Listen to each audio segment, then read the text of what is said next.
This is a station identification moment.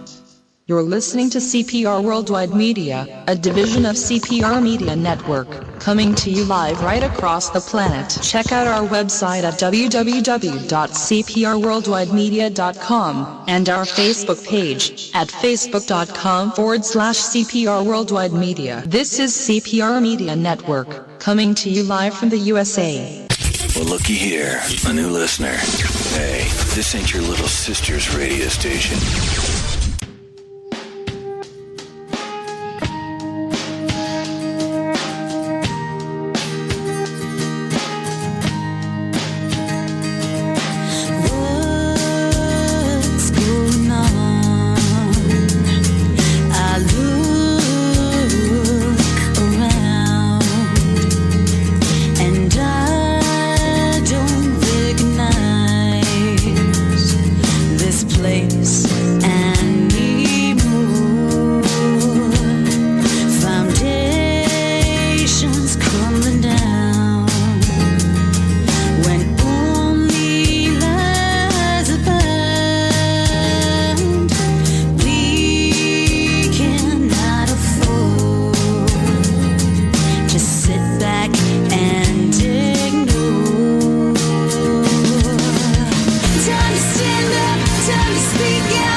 Listening to Right Side Patriots on the CPR Worldwide Media Network.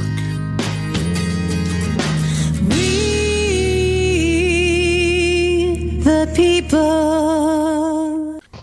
And welcome to Right Side Patriots on the CPR Worldwide Media Network. We're glad you're with us this afternoon. And we've got a great show planned for you. I'm Craig Andreessen from the National Patriot, along with Diane Sori from the Patriot Factor. Diane, how are you? I'm really good. How are you today? You know what? It's going to be a great day. We have got a packed show for you today. We've got Wild Bill for America. He's going to be coming up at the bottom of this hour. Wild Bill is at an undisclosed location in Ohio. Yes, he is working on the campaign of John Bolton, oh dear, of John Boehner's opposition. He's working to get John Boehner out of office. Now, when you say opposition, you don't mean the liberal opposition. You mean we're trying to primary John Boehner out with a different conservative, with a conservative. Absolutely. Absolutely. It's a conservative candidate, and it's a Tea Party candidate. And we need to give as much support to him in what he's doing as we can. Well, and so we're going to be talking to Wild Bill. We're going to find out what he's up to and how things are going out there and what he hopes to get accomplished. And we've got so much more, including the 3-part series that Diane and I have done in our respective blogs on Benghazi. Yes, and we have been getting tremendous response across the internet on it. We took simple facts that were there for everybody to see, but the mainstream media didn't want us to see them. So they put out abbreviated versions, and everybody just bought it hook, line, and sinker. But Craig and I didn't. We knew something was really wrong with what they were putting out. So we took the time to go through the 85-page Senate report. 85 pages, yes, maybe about 10 of them redacted, but we went through everything and we timelined a scenario from right before Benghazi to right after, the day after Benghazi. And I think some of those things we found out will actually blow you away.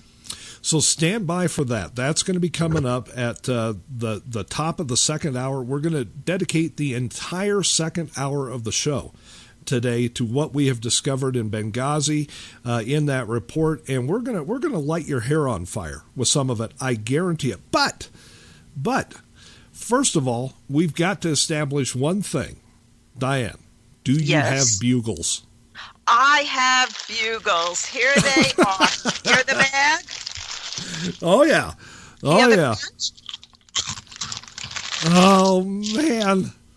Lighting up the cyber airways with bugles as we do every Wednesday afternoon. And Diane, I'll tell you what, you and the bugles have literally almost gone viral as far as CPR radio and our listeners are concerned. But there is another order of business that we have to take care of. You know as well as I do, we have our standard issue moderate Muslim intern, Yes. a guy we found hiding in a cave over in Tora Bora, Mohammed Hussein Obam. And at the top of every show, he brings us our hot topics. So, Mohammed, are you ready? Oh, comes our hot topics right now. Let's see what we've got here. Right at the top of the list, the plane. We've got to update people, Diane, on the search for the missing Flight 370 from Malaysia.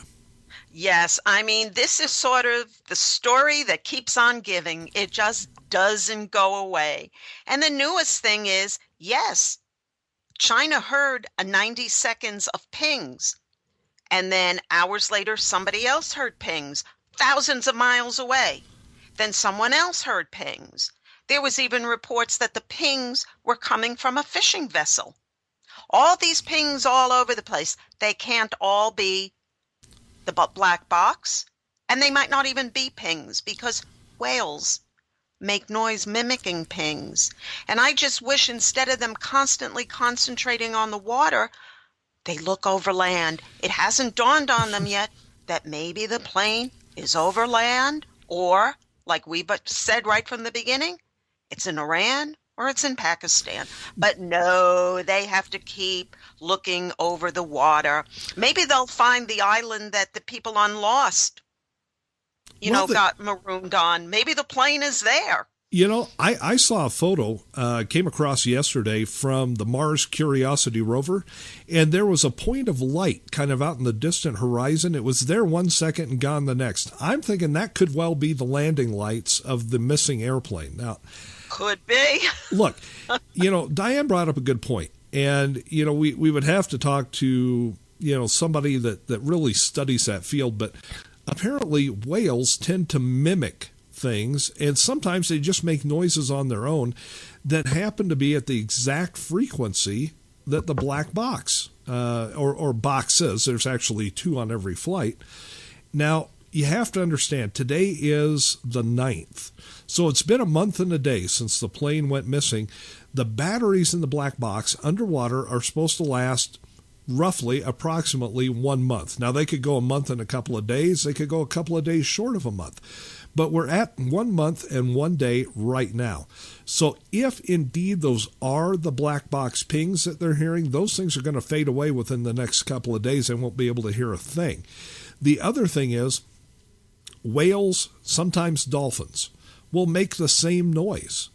They'll do it at the same frequency that's the black box, and you don't think anything of it when you're picking those things up on a regular basis because normally there's not a missing airplane. But they do know that whales do that. Now, I don't know if they do it with their voice, with their blowhole. I don't know if they do it when they fart. I don't know what it is. It's not global warming. Well, but the thing is, it may be the black box. It may not be the black box. They're really no closer to identifying where these black boxes are. And the other thing about it is, Diane, they haven't found any debris from the airplane, not even a seat cushion. Exactly. And certain things rise to the top. No matter how far they go down, they will still rise to the top. And that's very suspicious. This thing over the water, I really believe, is a diversion. They don't want to look on the land, or if they're looking on the land, they know where that plane is and they're not telling us. They are diverting us to the water. Every day, every couple of days, it's something new about the water. Not one report has come out about them looking over the land. The plane turned to the left where there was land. It's another cover-up. Well, And imagine that. Another cover-up. Just imagine. That, another cover-up. I mean, we've heard all sorts of ridiculous conspiracy theories that our military has the plane, that Obama brought the plane in. I mean, there have been ridiculous things going around over the internet. But seriously, that part of the world does have mountain ranges. If the plane went down on its own, could have gone down in a mountain range. Could have gone down in a jungle, for all we know. Exactly. But nobody is making an effort to look there. They keep looking in the water. Well, and Diane makes a great point. In the water, certain things do float to the surface. They rise to the top. But here's somebody who will never rise to the top of anything. Al Sharpton is in our Hot Topics today. Al Sharpton is in the news because apparently earlier in the week there was some stuff about him being a mob informant. This guy was working with the FBI, informing on organized crime figures. And Diane, didn't it have something to do with the music industry or something? Yeah, something to do with pirated videos and pirated music. And it kind of doesn't make sense. I mean, Sharpton is claiming he was no smoking gun. The FBI is saying he was, but can we believe anything Al Sharpton says? Well, or after the Benghazi fiasco, can we believe anything the FBI says? Well, let me bring this into perspective for people, maybe just a little bit here. This story broke late last week. I think it was on Friday, maybe Saturday. And right away, Al Sharpton comes out and says, well, this is ridiculous. I was never a mob informant. You know, what are you people even talking about? I don't know what you're talking about. Well, then the FBI came out and said, well, actually, yeah, he was a mob informant. So today, or actually yesterday now, Al Sharpton came out, and in a New York Times story today, he said that calling me a rat for wearing a wire to inform on the mob with the FBI is racist. Oh yeah, that just gets under my skin. You know, sorry for the pun, the skin pun there. But it seems anytime anyone criticizes a black liberal political leader, supposed leader, I should say, anytime you say anything against them, even the most innocuous thing having nothing to do with anything, they turn it into the race card. It's like they carry the race card in their pocket and they pull it out at will. And you know what? We're getting tired of it. Well, not only that, Diane, but he had to lie to play the race card. And here's the lie. He said he wasn't a mob informant. And yesterday he said, you should be calling me a hero because I was a mob informant, but calling me a rat is racist. So he's now admitted to a lie just to be able to play the race card. Exactly. And it actually makes no sense because this man has absolutely no credibility whatsoever. After the lies he told about that Tanya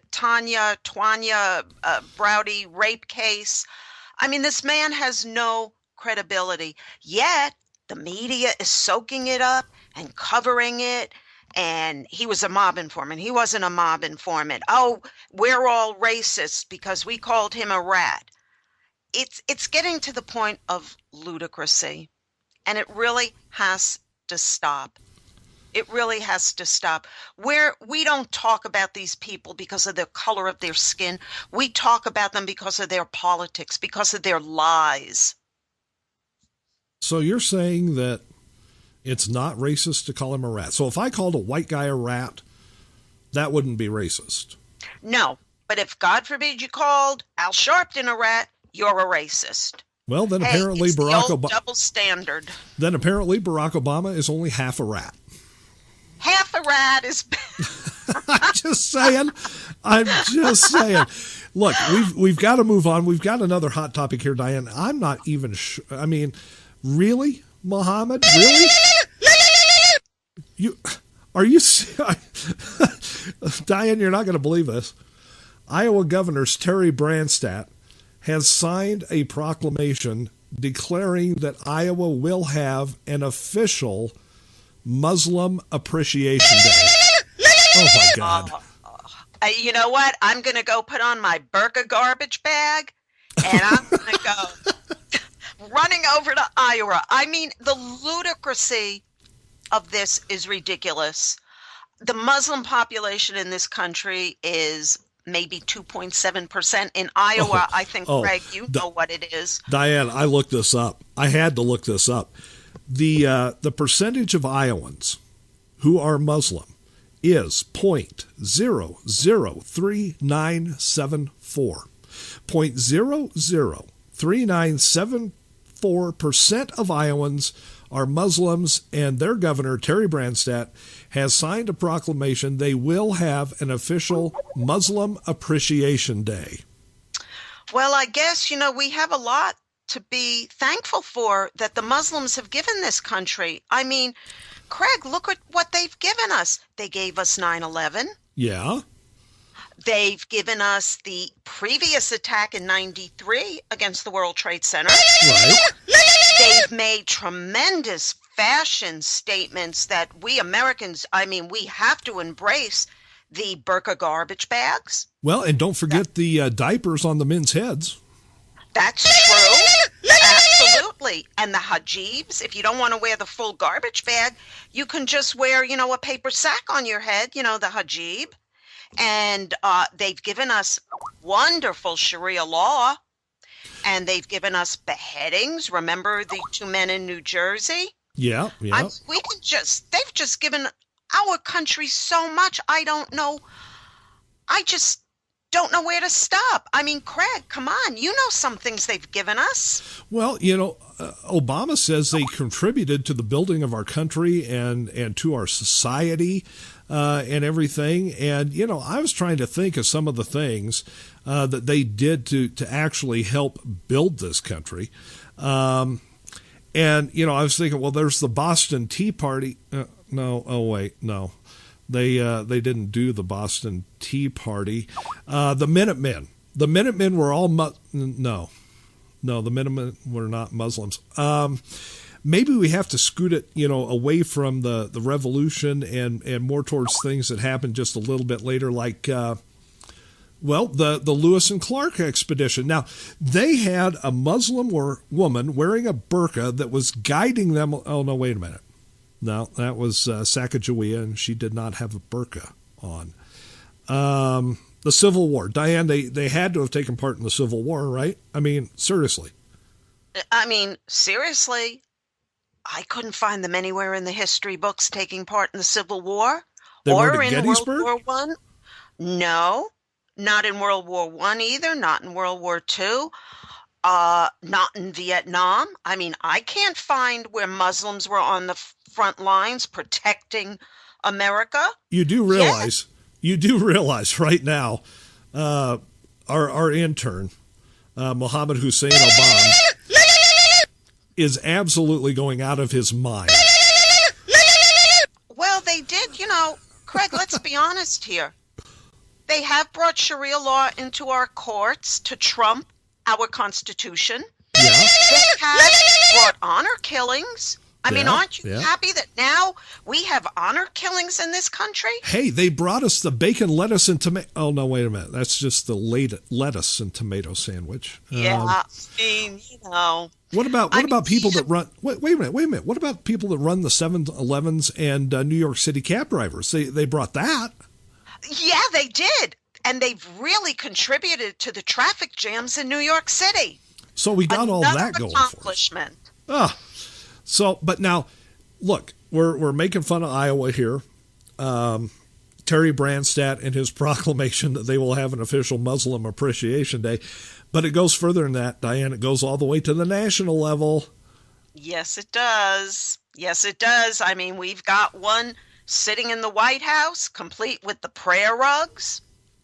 And from what I've heard, there's prayer rugs in the White House, prayer rugs in the limousine, prayer rugs on Air Force One. Hey, but he's helping the economy. We're bringing in prayer rugs from overseas. Doesn't And that help? Aren't we contributing to their economies? what about November, Diane? What about November and our illustrious Muslim leader? He has apparently named November as Muslim Appreciation Month.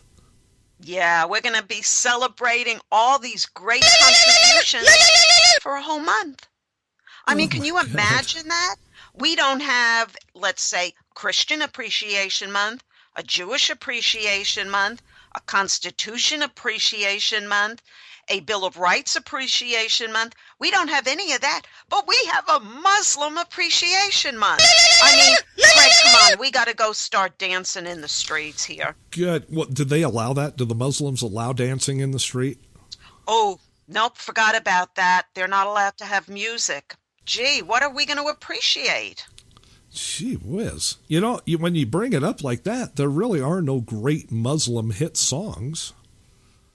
There's no Muslim anything except oppression, denigration, perversion, barbarism. Oh, but wait. The Quran does supply a great source of kindling. Oh, no, you didn't say kindling in the Quran, did you?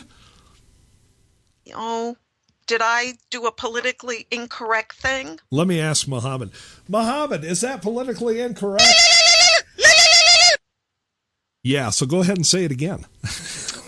Okay. I mean, this is what they did contribute. All the Qurans, if we ever have an energy problem where power goes out, we got a great source of kindling. We can take a match, put them in our fireplaces or our fire pits, and we'll have warmth.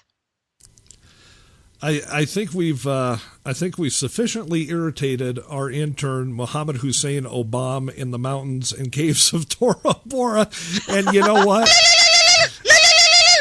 I don't care. But we do have one more thing, and this one is rather serious, Diane. We do have one more hot topic, rather serious hot topic. If our listeners have been on Facebook, if they've been on social media over the last couple of days, this thing is shaping up to literally become another Ruby Ridge. And we're talking about the Bundy Ranch over in Nevada. This thing is a little bit north and east, as I understand it, of Lake Mead. And here is kind of the gist of what's going on over there. It's a cattle ranch. They have hundreds and hundreds of cattle. The Bundy family has owned this property literally since the late 1800s, around 1887, 1885, somewhere in that range. And the family, they purchased extra land. They used it to graze cattle on, clear back then, all the way back then. They have made improvements on the land. They have built fences. They have managed the land. They have created watering sites on the land. They've really done a fantastic job out there. And for a long time, they worked in concert with the BLM, the Bureau of Land Management. Well, it turns out the Bureau of Land Management now wants that land, and they want it bad. Now, there were a lot of other ranchers in the area. BLM has bought them all out, paying them pennies on the dollar, but they had made their lives, these other ranchers' lives, so miserable they finally sold and just got out. Well, yes, the Bundys are the last ranch standing. They're it. And now, after refusing to sell out for pennies on the dollar, the federal government, Obama's federal government, has now surrounded the ranch. And when I say surrounded, I mean with armed federal agents. Diane, there are snipers on the hilltops. Now, yes, we're not making this up. We know this for a fact because one of the Bundy's sons went out and actually was photographing the snipers on the hilltops the other day when armed federal agents came and arrested the young man for making those photographs. Can you believe that? Yes, I can, because in addition to arresting him, anytime a cattle goes onto that land, the government actually takes the Bundy's cattle from them. They already have impounded 134 cattle Now They let have me no right to do that. That's stealing. Our federal government is stealing this man's livestock. let me stop you right there, and let me just pose this question. I'm not trying to be flippant about this, but I warn you, it's going to sound like I am, but I'm really not trying to be. They're rounding up and literally locking down the Bundy's cattle for crossing over onto this extra land, but yet this federal government will not round up and lock away illegal aliens when they come across the southern border? Exactly. It's not flippant because that's reality. That's the sad reality that we've turned into. We'll go after a hardworking American citizen. By the way, this man's Mormon ancestors have been on this land way before the federal government ever got involved with it. He has rights because he was there before anything. Yet they're taking away those rights. Yet anyone can just come on in, come across our borders, jump across our fences, do whatever you want to do, and we'll give you things. Now, But a man that's here has everything taken away from him. Do you think that because he is a Mormon, because the Bundy family is a Mormon family, this has anything to do with it? In other words, if he was a Muslim family, do you think they would be leaving him alone right now and creating a Bundy Appreciation Day? Absolutely. In all seriousness, after what went on in the last election and the slamming that Mormons got and they had no business getting, I wouldn't doubt that this is some kind of payback. Because, Craig, you're right. If this had been a Muslim family, if this had been a Hispanic family, if this had been anything else family, they would have been left alone. They would have been left alone. And there's more ludicrous to this. This man's family has been on this land, like we said, for generations, yet they're bothering him. This is paramount to stopping major water projects in California over a 1-inch fish. Well, and this is over a desert turtle. This is over a desert tortoise. Now tell me, do cattle eat tortoise? Do the tortoise have to be so afraid of cattle that they have to take this land away? Well, the turtles can't run that fast. We know that, and we also know they. And look, from what I've heard, the desert tortoise tastes just like chicken. But here's the thing, folks, and this is why, and I don't want to kid around about this, because right now we know that there are different states' militias that are going to the Bundy Ranch. We know that the members of the Oklahoma State Militia are there. We know that a couple of other state militias are on their way there. And folks, they're not going there with ham sandwiches to pass out. These people are going there to help the Bundys defend their property. Exactly. But you know what's even more ludicrous about this? His cattle are on a very small part of a 600,000 acre Gold Butte area. 600,000 acres. And they're concerned because his cattle cross over the line a little bit. The whole thing is insane. It is. It's absolutely insane. We're going to keep an eye on this, folks, because this could break out, like I said, into another Ruby Ridge situation. There's armed federal agents pointing sniper rifles at the Bundy Ranch right now, even as we speak. There are armed states, militias, good, solid conservatives that believe in property rights that are heading there or are there even as we speak. This thing could get way out of hand in the next couple of days. So we're going to keep an eye on this for you. It's very, very dangerous situation at the Bundy Ranch, and we wish the Bundys and the whole family all the best, because this is a family who's done everything right. They've used their own money. They've made their own improvements on the land. They've taken care of the land as conservators of the land. And now the federal government is trying to steal it and their property, their cattle, away from them. But Diane, coming up here in just a couple of minutes after a quick break and a word from our sponsors over at City Gold, we are going to have one of our favorite people on the line. Wild Bill for America is going to join us. Yep. Can't wait. Stand by, folks. We'll be right back. Citigold is an account from a global bank with over 200 years experience, offering international banking expertise across over 100 markets. Your dedicated investment consultant adds a unique personal touch to your banking experience. Complimentary lifestyle offers like Marhaba service and free global money transfers help you save on time and money. At the core of Citigold is your dedicated relationship manager, personally looking after your financial needs.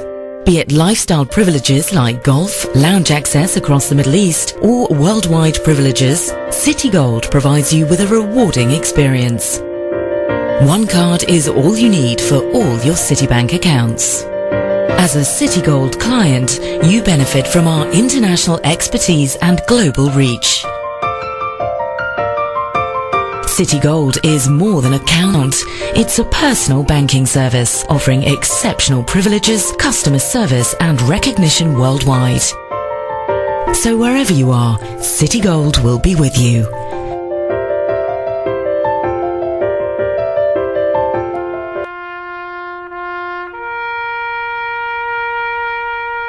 Read something recently worth thinking about.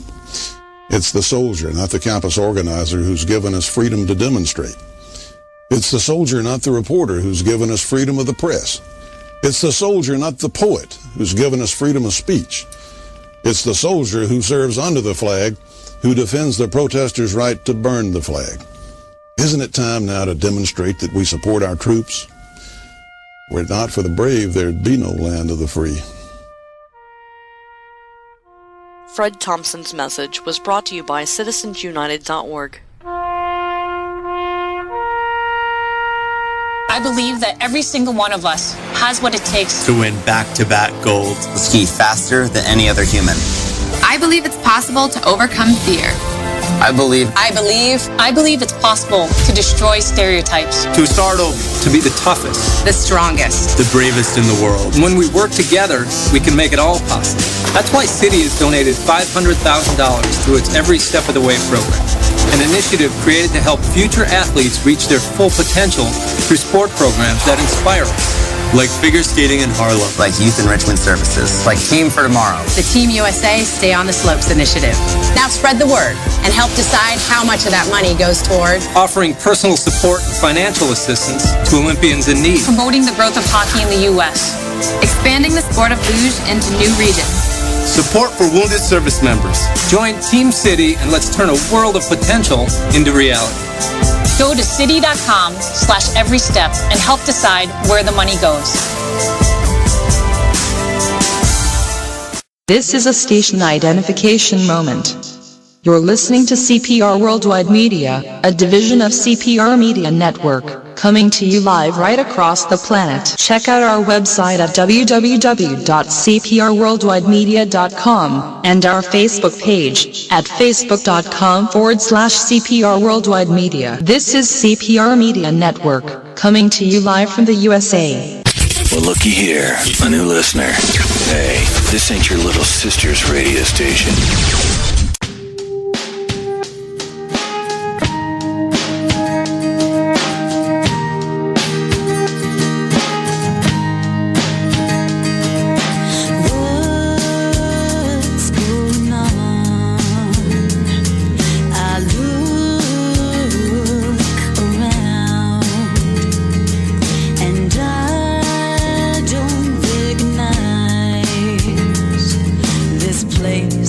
And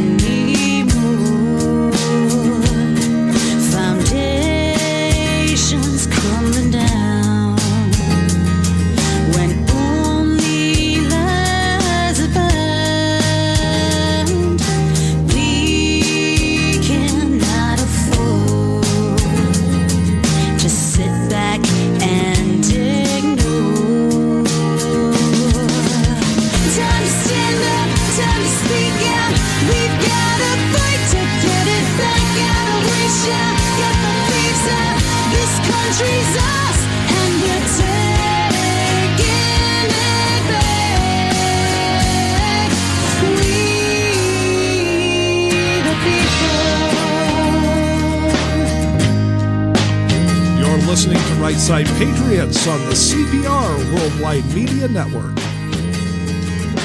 We, the people. And we're back on the CPR Worldwide Media Network. Right Side Patriots, Craig Andreessen and Diane Sori. And Diane, would you like to introduce our special guest? Yes. Today we have Wild Bill for America from T-Teams USA and also from the great Wild Bill for America videos, William Finley. And I am so honored to be his partner in T-Teams USA as his national director. Hello, partner. Hey, guys. Thanks for having me back on. Thank you, Diane, for that nice intro. And America, bless God again. Now, Bill, you are at an undisclosed location in the fine state of Ohio, and you're there for a very specific reason. Yeah, I have been asked to come up here by Special Operations Speaks to work to get John Boehner evicted from Congress on May 6th. That's the date of the Ohio primary. And if we can get him out, that'll only be the second time in American history that the Speaker of the House has been removed by we the people. And I guarantee you, if that domino falls, the rest of them will start tumbling too. This is no time for weak leadership in the USA, and replacing Mr. Boehner is a step in the right direction. Now, dare I say, Bill, that you have come under some pressure, let's say, from the GOP. Well, yes, as a matter of fact, I have. Well, now, Actually, here's the deal, folks. Here's the deal. The GOP and a lot of people are saying, well, you don't want to throw him out on the primary thing. You know, you want a Republican in there. What they're not saying is that if we can primary John Boehner out of Congress, we can get a different person with an R behind their name and hopefully a good, strong conservative with an R behind their name to take his place.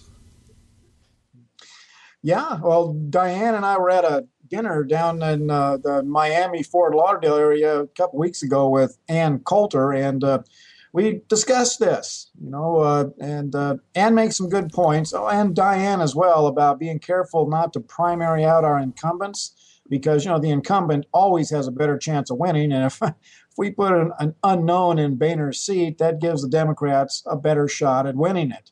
But, when my position is that we have a rhino problem in America, and if we don't clean up our rhino problem, the rhinos are going to sabotage us to the point where the Democrats will eventually win anyway. So it's a sword that cuts both ways. Absolutely. Absolutely. And Bill, why don't you tell us a little bit about the man that's running against Boehner? He's a strong Tea Party candidate. Yeah, there's a couple of them going up against Boehner, but the one that appears to be the strongest is a young man by the name of J.D. Winteregg. He's a high school teacher with years of experience, and this guy shows no fear when confronted by the media, and man, we need some of that in Washington, D.C. The public school system is probably one of the most corrupted of our institutions, and it's one of the most important institutions. So I like the idea of having some new blood in Congress who knows the education system and who has the guts to take on the teachers' unions, the bad guys, and the liberalizing of our education system. We owe it to our kids. Well, we owe it to our country. I mean, not only the kids, but the country, to take this country back and teach the Constitution and the difference between a democracy and a constitutional republic. These are the things that kids today are not being taught, and things that a guy like this JD that you're talking about, might be able to bring. Now, I would say if he was a kindergarten teacher, he would be more suited to dealing with the liberals in the House. The kids in school nowadays, they don't even know who George Washington is. I think Lady Gaga gets more time in the classroom than the founding fathers do. I tell you, as Wild Bill for America, my brother and I are working to do some merchandising. And one of the first things that we're going to offer are the old-fashioned school paddles as novelty items. We're going to encourage people to send those to every teacher in America as a reminder of the days when homework got done, teachers were respected, and the classrooms were crime-free. And imagine how bad the classrooms are going to get now with Common Core, invading our school system. There was a post up on Facebook yesterday. A mother refused to let her son do a assignment. It was the pros of Islam. And he had to go through all the 5 pillars of Islam and say why they're so good. And the mother refused to let her son do it. But heaven forbid an assignment went out. What are the pros of Christianity? What are the pros of Judaism? Nope, that's not in Common Core. You're not allowed to touch it. So we need to take our educational system back, our country back. Enough of this garbage going on here already. And I saw there was a video on the internet today of a teacher and a student involved in a fist fight in the classroom. I didn't click it. I didn't run it. I'm tired of that kind of crap. But it's just one more symptom of the liberalizing of America. It's got to come to a halt. And the only way it's going to come to a halt is if everyday Americans like us stand up and say enough is enough. Well, and you've been doing that not only in your home state of Florida, but really all around the country, Bill. And I mean, that's what took you to Ohio was some Tea Partiers up there in Ohio said, hey, we need somebody who can kind of bring us together, somebody who can kind of show us what we need to do to help primary John Boehner out of the speaker seat and out of the Congress and get some fresh blood in there. Now, I heard that there's going to be a big rally coming up. Is that this weekend? This weekend, the Tea Party people up here are planning a large rally at one of the parks. I guess the location's still up in the air. But they asked me what I needed, and I said about 2,000 people. And they said, hey, no problem. So I will be speaking at a park up here in the Dayton, Ohio area this Sunday. And we've been told that John Boehner is going to send some people against us. We're not sure who that's going to be. It may be law enforcement. Maybe Joe Biden's going to loan him some union thugs. We don't know. One of our listeners just popped in and he said, please tell Wild Bill that Willie Washington says hello, and he got a Wild Bill for America hat just like yours. Outstanding. Willie, you got to send us a picture so that we can put it on the web. Got a brand new Wild Bill for America website going up just today, as a matter of fact. Might be going up as we speak. And we're going to start putting some of our friends on the net. We'll make you famous. Now, I want to go back to this. Willie, I'll tell you what. Willie Washington is a great listener. He's a great friend of Right Side Patriots, and just in my mind, I can tell you right now, in my mind, I can see him wearing that hat. And you're right. We got to have a photo of that. But I want to go back to this rally. Now, you said that you heard tell that some of Boehner's folks might be showing up at this thing. Are you prepared to, let's say, videotape them?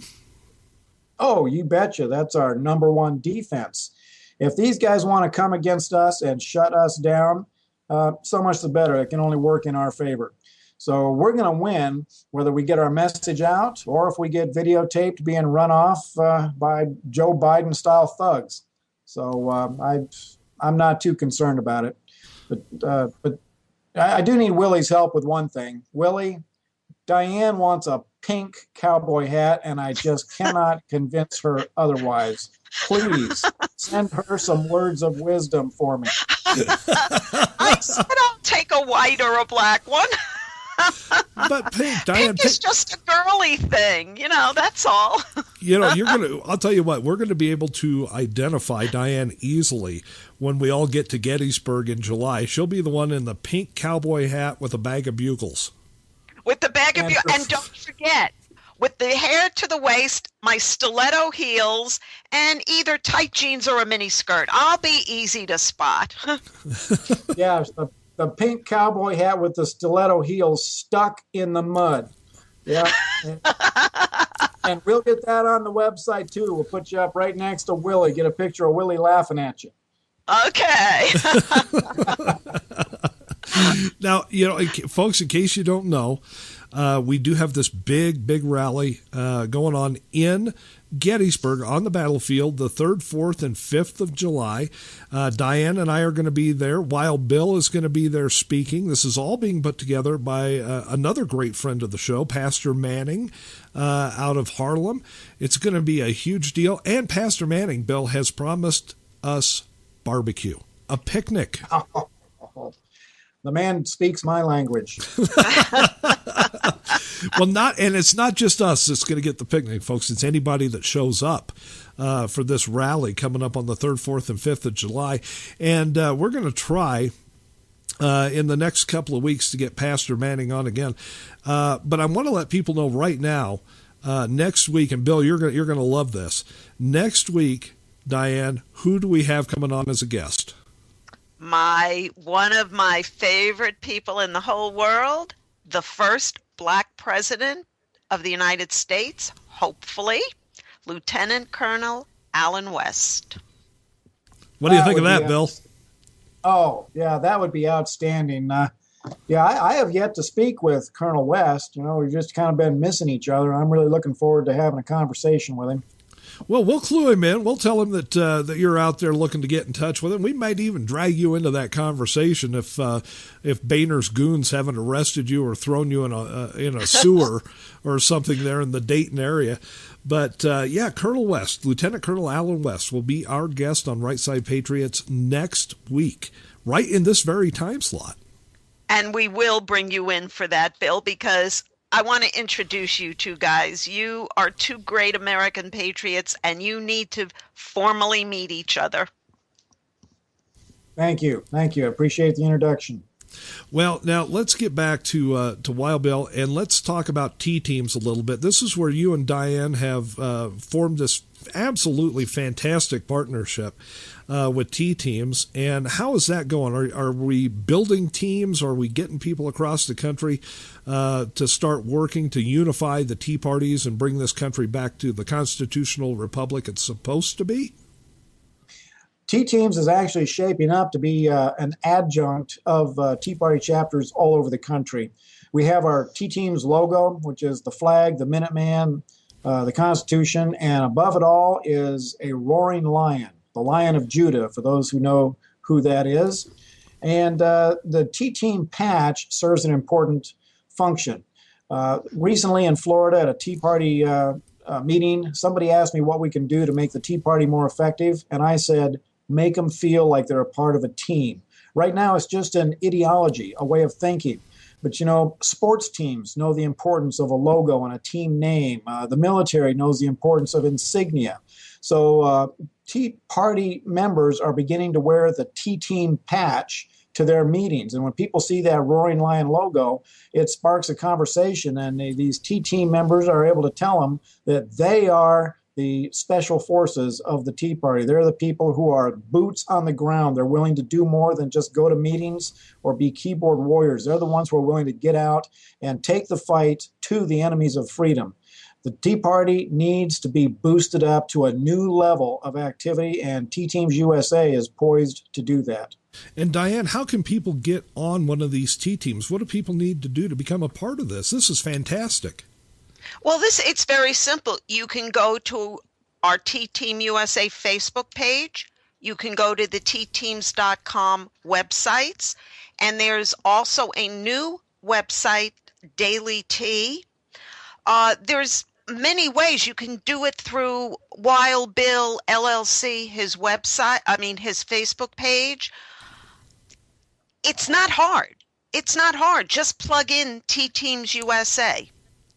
Well, and if anybody sends me any information that they would like to join, I can hook them directly in.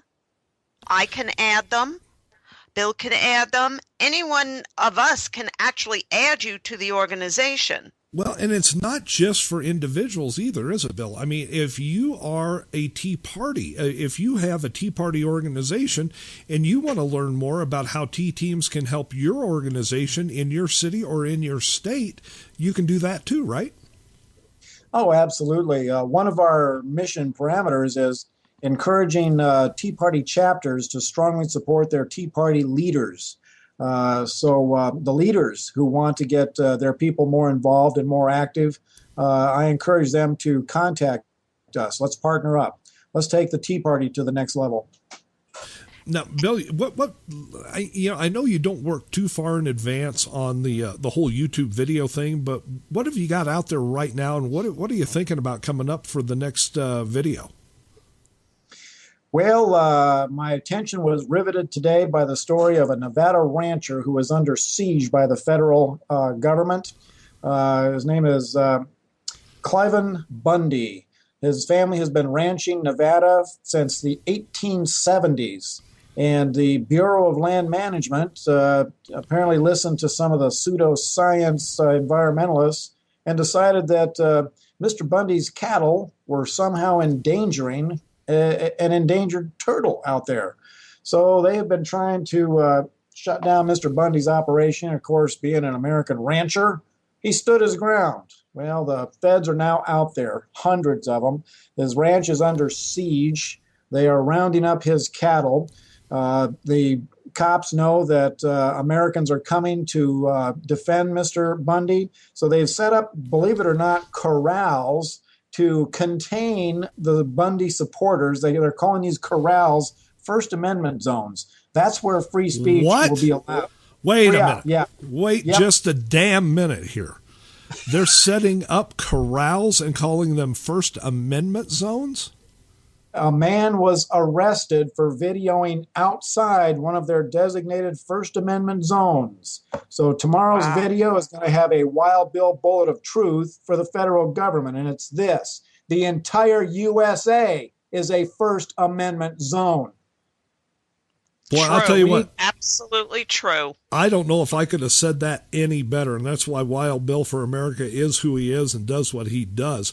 Now, Diane and I just did a whole segment on the Bundy Ranch and what's going on out there. I had not heard of these corrals and this First Amendment zone. This is getting hideous. And Bill, there are militias, states militias groups that are heading out there right now. We know Oklahoma is on their way out there, and we know a couple other states are on their way out there. This thing could get ugly in a hurry.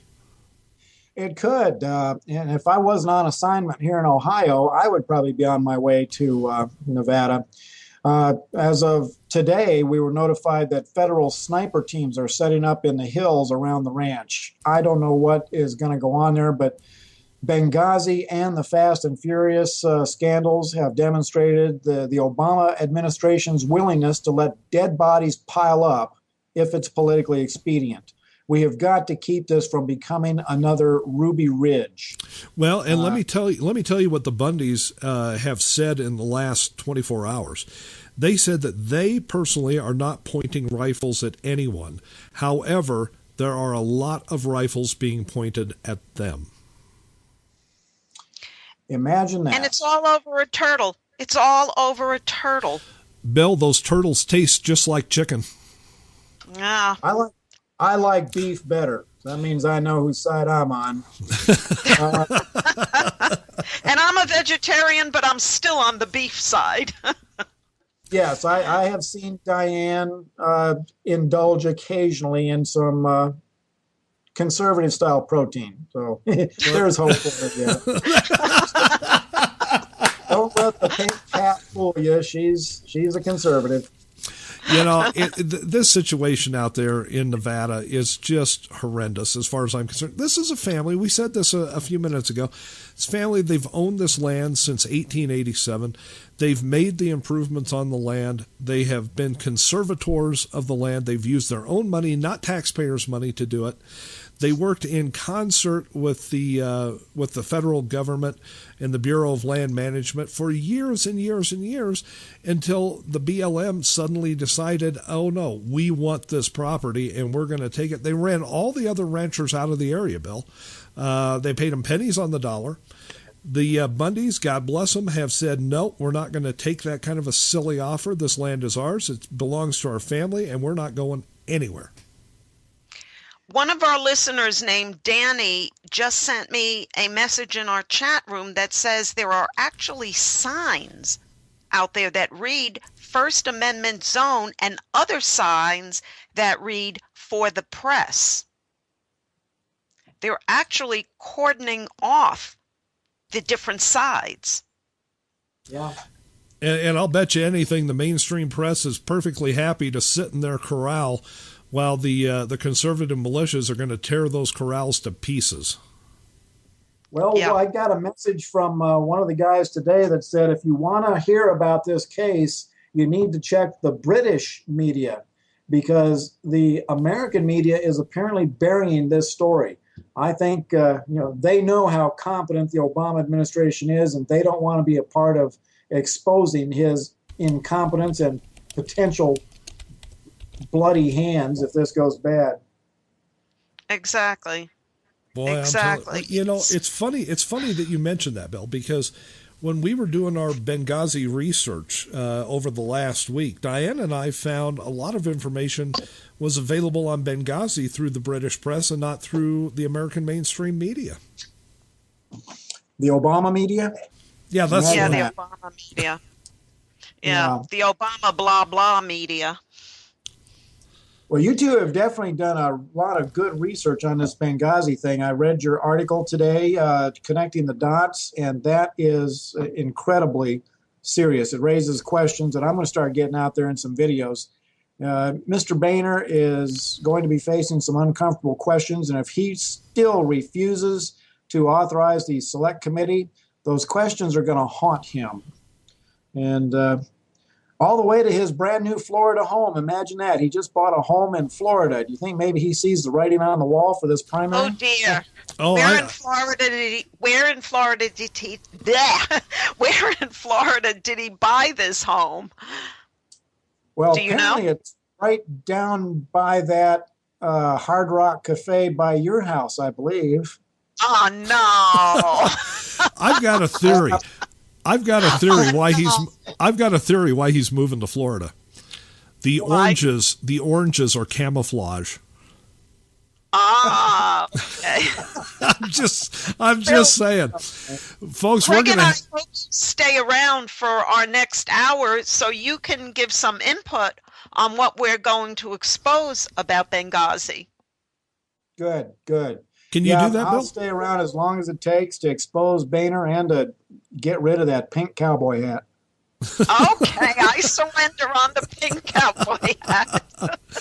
Bill, stay with us. We're going to talk Benghazi coming up here in just a couple of minutes. And it's always great to have Wild Bill for America as a guest here on Right Side Patriots. Diana and I love it. He's going to be one of our most frequent guests, I can just tell you, because he has the pulse of America. And when it comes to taking this country back, you want Wild Bill on your side, and we've got him on Right Side Patriots. From here on out today, folks, it's all about Benghazi, and I've got to tell you, if you think you know everything that went on before, during, and after Benghazi, my guess is you're sadly mistaken. And Diane and I are going to fill you in on things you probably never heard before. Prepare to have your hair lit on fire. We're going to be right back after a brief break. I believe that every single one of us has what it takes to win back-to-back gold. Ski faster than any other human. I believe it's possible to overcome fear. I believe it's possible to destroy stereotypes. To start over, to be the toughest, the strongest, the bravest in the world. And when we work together, we can make it all possible. That's why Citi has donated $500,000 through its Every Step of the Way program, an initiative created to help future athletes reach their full potential through sport programs that inspire us. Like figure skating in Harlem. Like youth enrichment services. Like Team for Tomorrow. The Team USA Stay on the Slopes initiative. Now spread the word and help decide how much of that money goes toward Offering personal support and financial assistance to Olympians in need. Promoting the growth of hockey in the U.S. expanding the sport of luge into new regions. Support for wounded service members. Join Team City and let's turn a world of potential into reality. Go to city.com/everystep and help decide where the money goes. This is a station identification moment.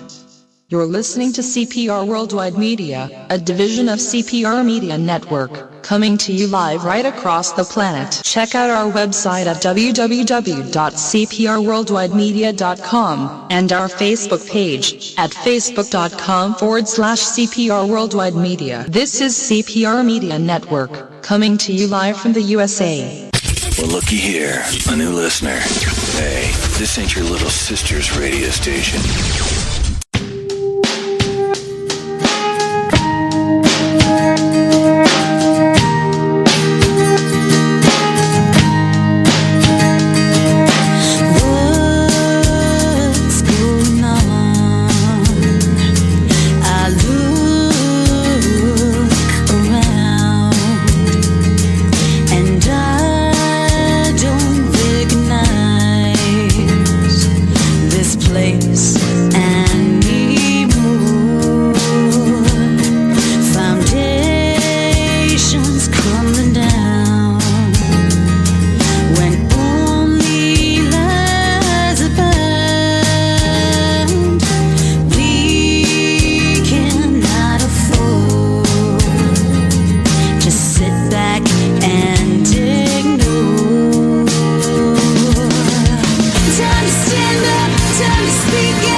Second hour of Right Side Patriots on the CPR Worldwide Media Network.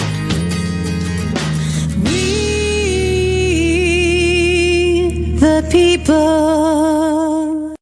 And we're back with Right Side Patriots Craig Andreessen and Diane Sori and our special guest today, Wild Bill for America. And Diane, we have got a lot to talk about in this hour. We have got Benghazi. You and I have teamed up. We've done something we've never really done before. We tag teamed two articles in our respective blogs, and then today we combined and wrote a single article. Yes, and this, no more joking in this hour, because this is serious stuff, folks. The things this administration is hiding about the truth about Benghazi is not only a terrible injustice to the country itself, but it's a slap in the face to the families of Christopher Stevens, Sean Smith, Tyrone Woods, and Glenn Dougherty, and they deserve answers. Well, they deserve answers. Diane and I believe that the American people deserve answers. And what we've gotten so far has been, at best, an abbreviated, redacted version of what actually transpired leading up to the attacks in Benghazi, the attacks themselves, and what has transpired since the attacks of Benghazi. And that's why we did a three-part series on what we know and connecting the dots regarding Benghazi. And the funny thing is, when you look at the mainstream media version that they gave out to the public, basically all it said was Benghazi could have been prevented. It gave nothing about the details. It gave nothing of who did what. It gave nothing about the stand-down orders. It just said this could have been prevented. Well, hello, we all knew that.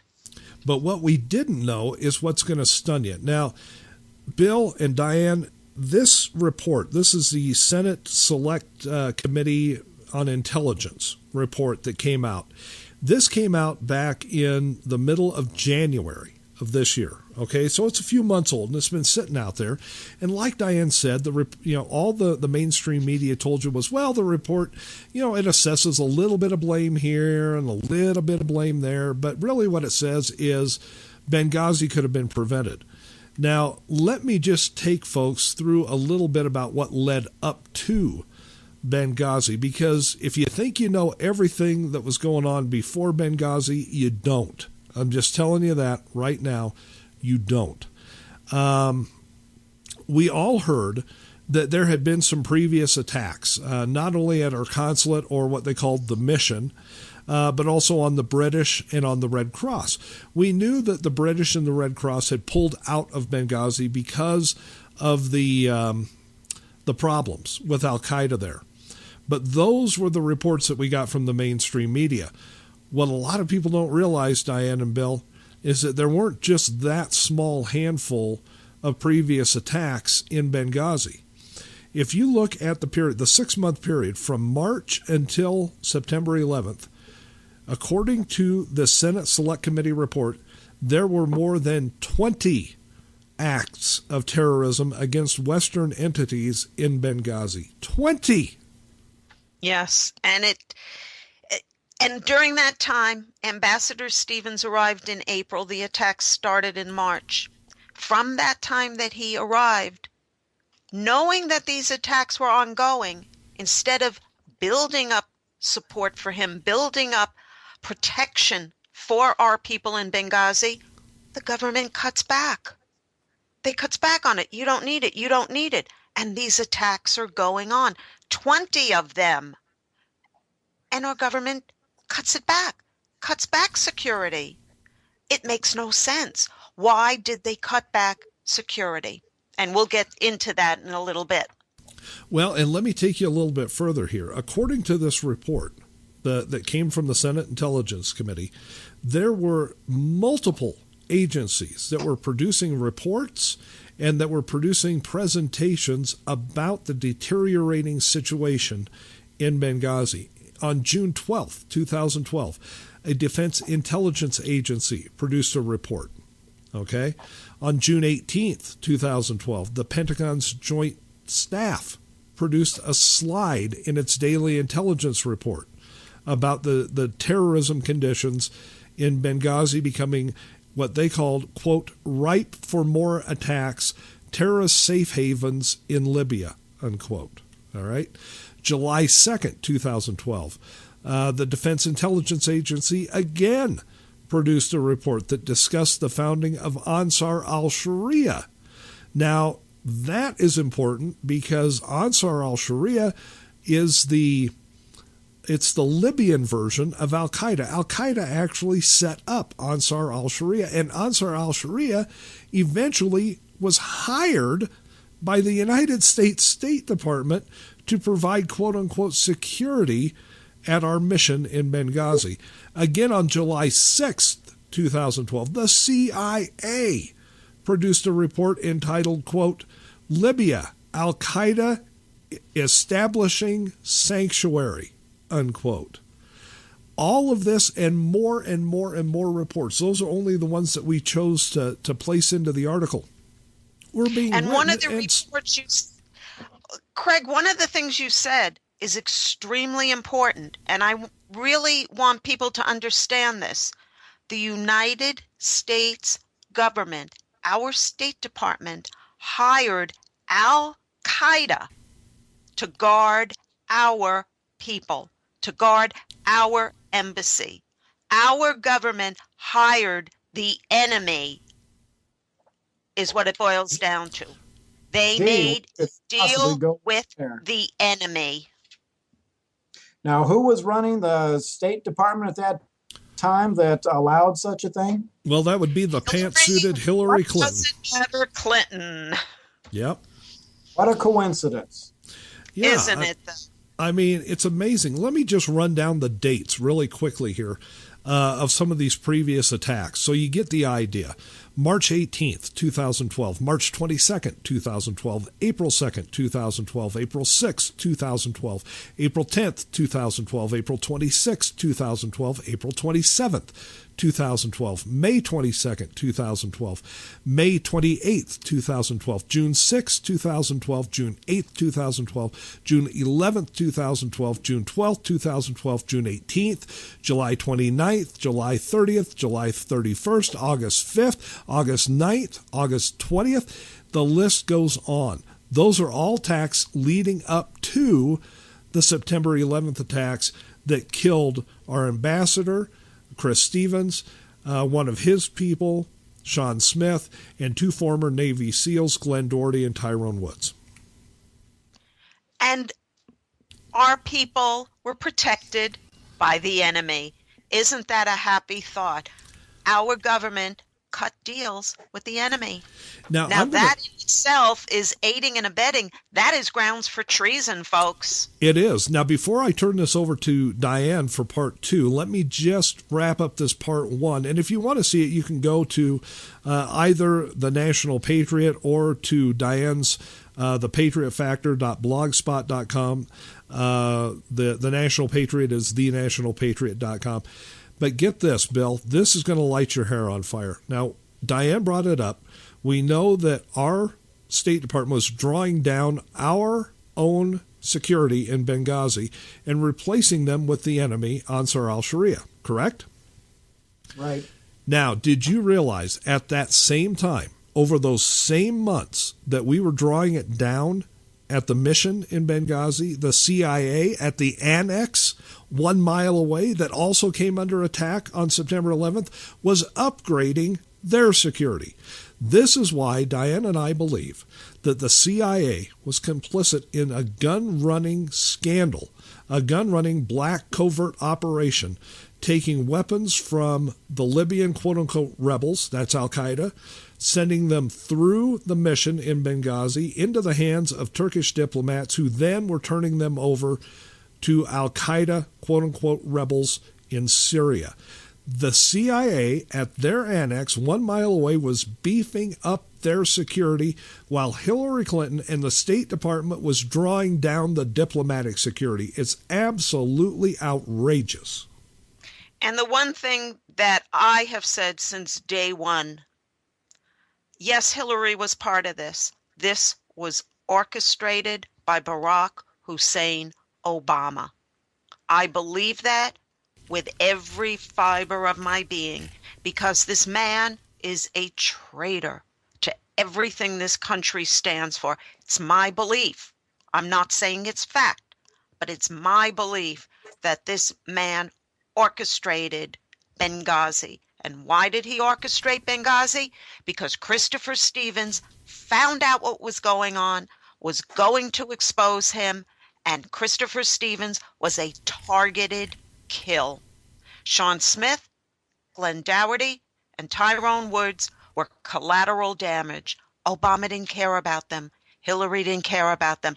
As long as they were able to stop Christopher Stevens from going public with what he found out. Now, that Diane, was the main thing. Diane, I want you to take us through what you wrote as part 2 of this 3-part series. And this is what was taking place actually during the attacks, correct? Correct. Well, let me preface it a little bit. I believe that Christopher Stevens, sensing that he was in danger, knowing he was not going to get any help from Hillary, he sent at least three letters that we know of asking for help, that he needed more security. They were either unanswered or turned down completely. So here he was, knowing he was going to be in trouble, some way in trouble. The information that he had gathered under while he was there about what was going on in Benghazi, I believe he kept a record of. He was a consummate professional. He would document his facts. He might have even had photographs of what was going on. We don't know. But the smart man that he was, he would have tried to courier out what he knew, whether with an actual courier or more likely through the internet, through emails. He would have gathered up all his things and sent those documents out. Now, he was also smart enough to know you don't send to one person. He probably sent to quite a few people. And one of those people, and we'll get into that in our the bottom of the hour segment, one of those people we believe was a Republican. His side, and Christopher Stevens was a liberal Democrat, but his side was not helping him. They were not coming to his aid. So he would have to turn to the other side, and he got stabbed in the back, we believe, by the other side as well. Now, Diana, I want to take you inside your article, because this is one of those discoveries that we made while reading through the timeline of this, and this hit Diane like a ton of bricks the other day, and she came running back to her house. She called me up immediately and said, "You're not going to believe this."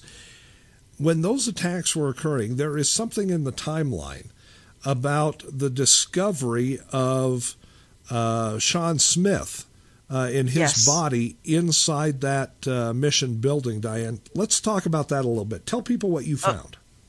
Okay, at 10:25 p.m. Libyan time, a 6-person force of Americans with 40 supposedly friendly militiamen began fighting their way through the compound from the now known to be CIA facility, or what they call the Annex, which was a mile away. At 10:50 p.m., the message, "Firing has stopped," was sent to Washington, and 5 DSS agents went back to the safe haven through the escape hatch, finding the body of Sean Smith, but Ambassador Stevens was missing. Okay, now stop right there. What time was it that they found Smith and Ambassador Stevens was missing? What time? That was at 10:50 p.m. Libyan time. Okay, 10:50. Now, continue. Okay, now, well, there's another part in there that's really not important to this particular part, but at 12:15 a.m. Libyan time, after the CIA team abandoned the consulate, crowds of local men and boys started storming the consulate. And with the fires dying down within the grounds, they found the unsecured window into the safe haven. Now listen to this. At 11 o'clock, roughly, Ambassador Stevens' body was not there. At 12:50 a.m., Ambassador Stevens was there, barely alive. And in my part of this series, I have put up the video of them dragging Stevens' body out of there while they were shouting, "Allahu Akbar." After some time, they got him out, but here's where it gets a little dicey. They took him to the Benghazi Medical Center, where he was officially pronounced dead after 90 minutes. Now, we don't know exactly, was it 90 minutes? Was it an hour?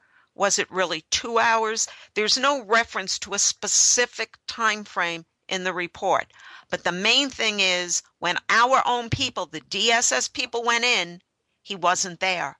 But suddenly, when the locals go in, there he is an hour later. Wild Bill for America, what do you make of that?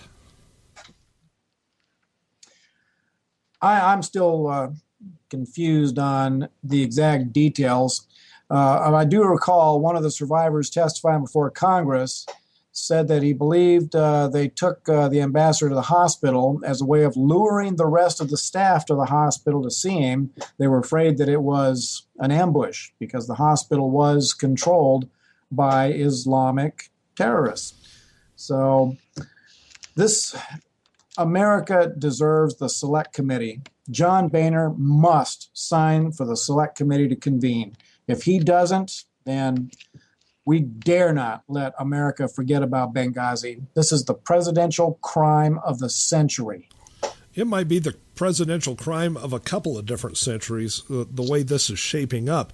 Diane, you did a remarkable job piecing together this timeline and pulling that little tidbit out, because nobody had ever talked about that. We knew that, the ambush took place. We knew the attack took place. We knew that eventually Stevens' body was found. Nobody else in the media, the mainstream media, has put that together and connected those dots.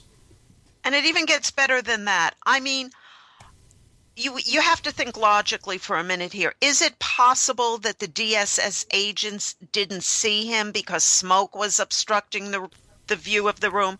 Yeah, we thought about that, but this was a very small room. If they saw Sean Smith, they would have seen Ambassador Stevens. And isn't it odd that suddenly these locals find them? Were these locals the people that were actually doing the attack? Thinking that he would have burnt up, his body would have been burnt up with the fires, but the fires went out, so they had to get him out of there. He was alive, so they took him to the hospital. There's just too many inconsistencies with what was going on there. And like Wild Bill just said, and I think, Bill, it may have been Gregory Hicks that was talking about that possible ambush. Yes. But, in that early testimony that Gregory Hicks gave before the House committee, he did talk about that they were afraid that by, having these people carry the body of Stevens, because, look, let's face it, Benghazi, they don't have ambulances like we do. They just pick somebody up and haul them off. But by carrying him to the hospital, they would lure people out of the annex where they could then be ambushed. We don't know who those people were. Were they just residents that came out to rubberneck and see what all the ruckus was about? Were they part of Ansar al-Sharia? Were they working in concert with it? We don't know. They were Muslims.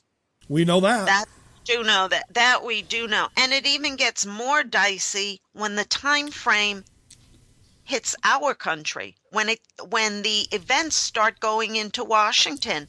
Because remember, Obama and Hillary said they never saw this attack in real time. That's an out-and-out lie. It is. Totally out-and-out lie. Because the time frame for that is when the attacks started, which was 9:42 p.m. Libyan time, which was 3:40 p.m. EST time. Obama was not only informed about the attacks, he was also informed that Ambassador Stevens and other Americans were missing.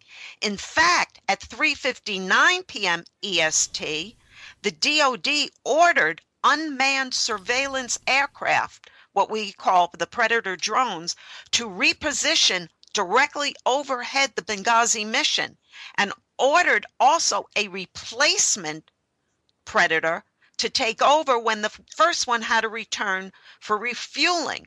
What's important is they watched it in real time from the Situation Room through the drones, and they denied it. But what's even worse about it is that at 5:40 p.m., Undersecretary of State Patrick Kennedy refused to send FEST, the Marine Fleet Anti-Terrorism Security Team, to Libya. The man refused to send help. And at 6:06 p.m. EST, a third DOS email arrived at the White House from Ansar al-Sharia claiming responsibilities for the attacks. Now, I want our listeners to understand something here, and Bill, I know this means something to you too.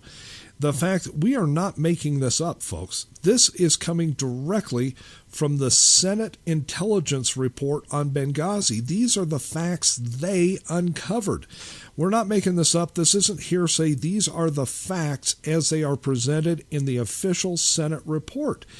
The word came down that they were under attack, came to the White House, between 3 and 4 o'clock in the afternoon. We know that Patrick Kennedy, the Undersecretary of State, refused to send help, and we know what time he refused to send help. We know what time our DSS agents went into that mission building and did not find Ambassador Stevens. We know what time the locals went in and did find Ambassador Stevens. None of this makes sense. None of this has been connected in a connect the dots type way by mainstream media. Nobody has bothered to do this, folks. It's astounding. But here's something even more astounding that's going to actually blow everybody away. At 6:06, Ansar al-Sharia claimed responsibility for Benghazi. Did you know that? At 10 p.m., no. Hillary Clinton and Barack Obama had a phone call to discuss the situation that was going on at 10:30 p.m. EST time, knowing that al-Sharia had claimed responsibility. Hillary Clinton publicly, for the first time, quote, blamed inflammatory material posted on the internet for the violence in Benghazi. Between 10 o'clock and 10:30, the cover-up was put in place. Now, Bill, let me ask you this. Did you realize, had you heard anywhere, that at 6:06 in the evening, Ansar al-Sharia had claimed formal responsibility for the attacks in Benghazi? No, that's the first I've heard of it. You know, this is a Pulitzer Prize-winning story for the mainstream journalists with the courage to pursue it. I am totally baffled by this bunch of cowardly weasels. Now, and some of this information, Craig, it's important that the people know. 90% of it comes from that Senate report. Some of it also comes from the official British documents. The missing pieces were put together by the stuff our Senate won't even report on. And in our next half an hour, you'll see why. The Senate report has pages of redacted material in it. Well, and let me just make this really, really clear, if I can. 6:06 in the evening is when Ansar al-Sharia claims responsibility. Roughly 10 o'clock, 4 hours later, is when Hillary and Obama begin a phone conversation, and 30 minutes after that, Hillary is officially blaming the YouTube video that nobody saw. Folks, that right there should be enough to make your hair stand up on end and burst into flames. It's called obstruction of justice, and it is a major felony. Where is Ken Starr when we need him? Exactly. That is, I mean, where is anybody? Where is any investigation? Full and competent investigation when we need it. Look, folks, this Senate committee report is very telling, and it was put out there, and it was soft-sold to the American public. The mainstream media won't go near it because they're in Obama's hip pocket or up somewhere where the sun don't shine when Obama sits down. I'm telling you right now, this needs to be looked into, and by people who are in a position to do something about it. Not just Diane Sorian, not just Craig Andreessen, not just our respective blogs, and not just here on Right Side Patriots. This needs official, load-bearing investigation, because all this information is out there. You just haven't been told. You heard what they wanted you to hear, and that's all you've heard. Well, we dug into it, and folks, what we found out and what we're going to tell you in the next 30 minutes is going to leave you absolutely astounded. We're going to ask Wild Bill for America, Bill Finley, to stay with us for the next half hour. We hope you will too. Diane, let's take a quick break, and we'll be right back in just a couple of seconds. Dad. Okay. Katy Perry is coming to town. Can we get tickets, please? Tickets? Sure. How many? Well, there's Hannah and Maddie and Jen and Sarah and Sarah. Whoa, hold on. Here it comes. We can't forget about your older sister. Thank you. Seriously? What?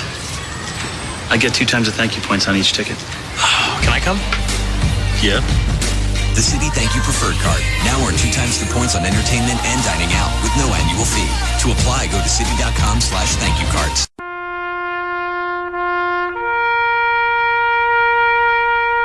Read something recently worth thinking about.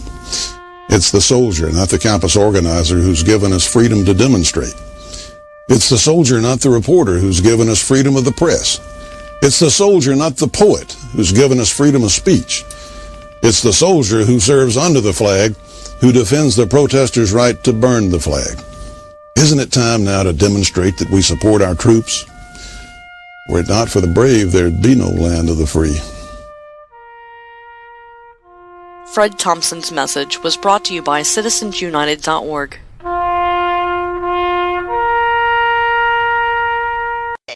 And we're back on Right Side Patriots. Craig Andreessen with Diane Sori and our very special guest today, Wild Bill. Bill Finley, Wild Bill for America, is joining us as we talk about Benghazi. Now, folks, we left you just a couple of minutes ago We took you through what led up to the Benghazi attacks of September 11th, 2012. We took you through the Benghazi attacks of 2012, but the story does not end there.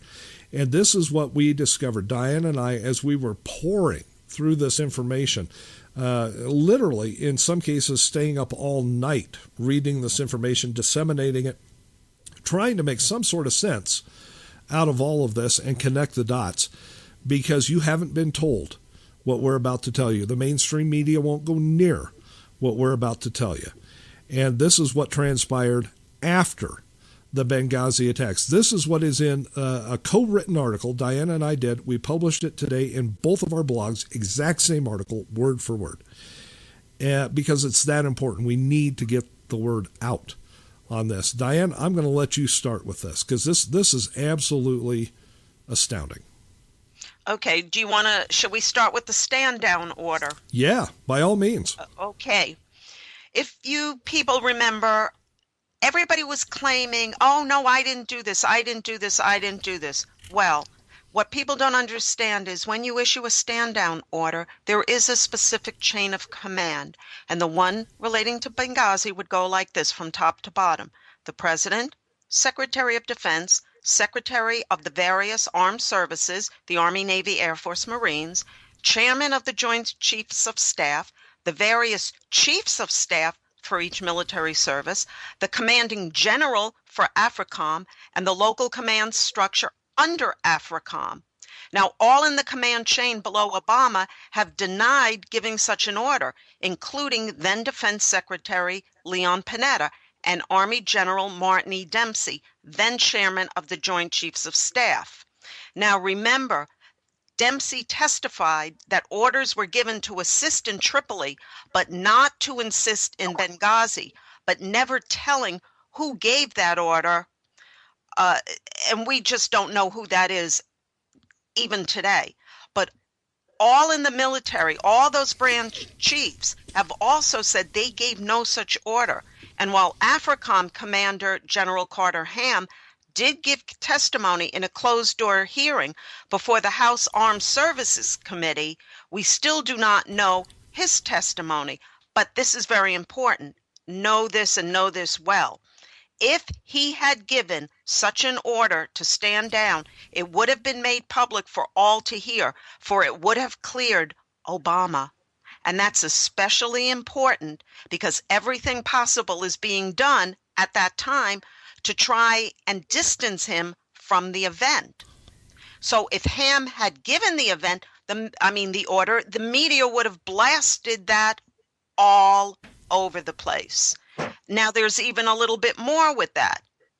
But no such announcement assuming responsibility for that stand-down order has been made by General Ham, so logic would dictate he gave no such order.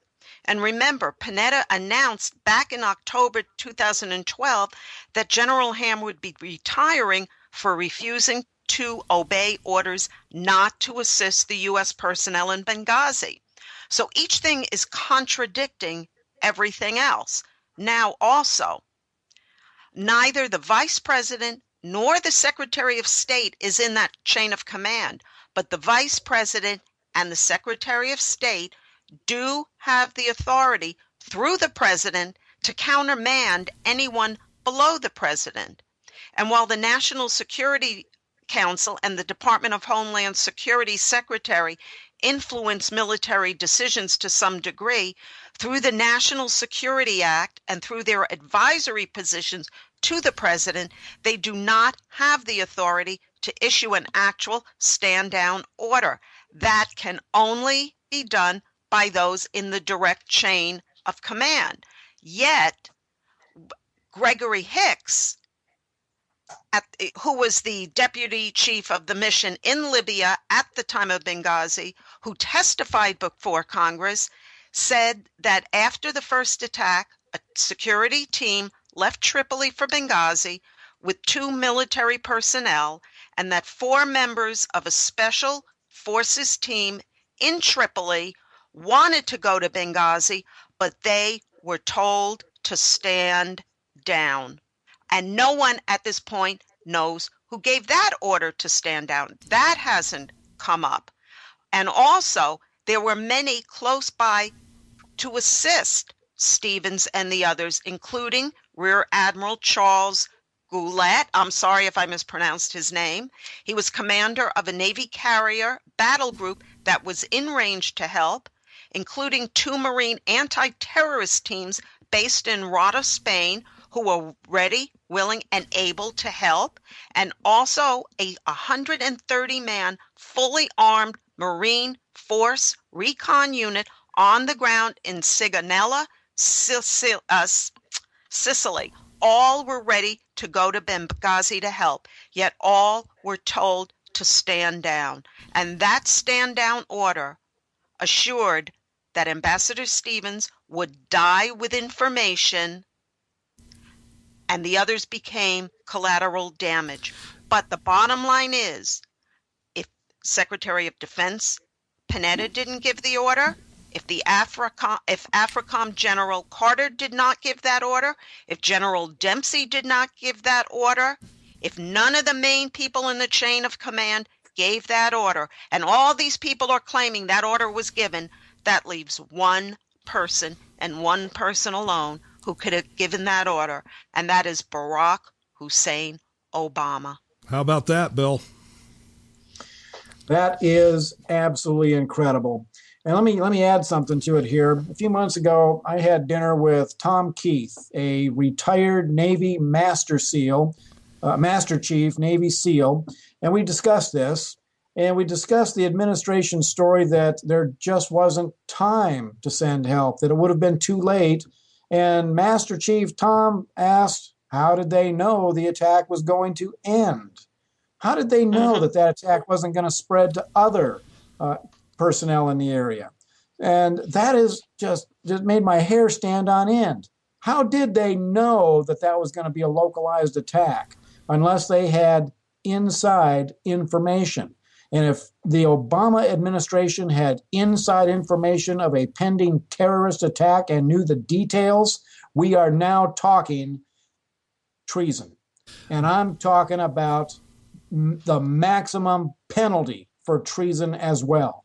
Giving aid and comfort to the enemy, reducing security in order to facilitate a terrorist attack on American citizens.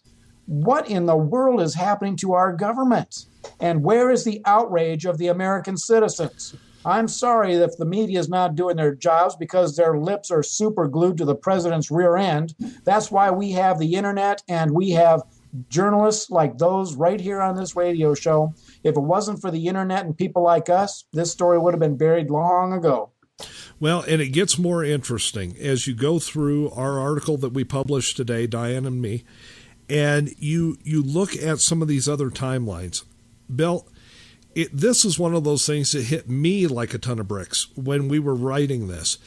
We remember very well that after the attacks, it took 3 weeks, literally 20 days, for the FBI to arrive in Benghazi to start the process of the investigation. And we know by testimony that they only spent 8 hours in Benghazi once they got there after 20 days, right? I spent more time than that on burglary investigations. I mean, we're talking the first ambassador of the United States to be murdered on his post in over 30 years. And they get 8 hours of investigation, but they cooled their heels. This is important, folks. They cooled their heels for 20 days over in Tripoli. All right. Now remember that 20 days. Remember that 3 weeks. Now, we were told that during those 3 weeks, it was so dangerous in Benghazi that the FBI could not get in there.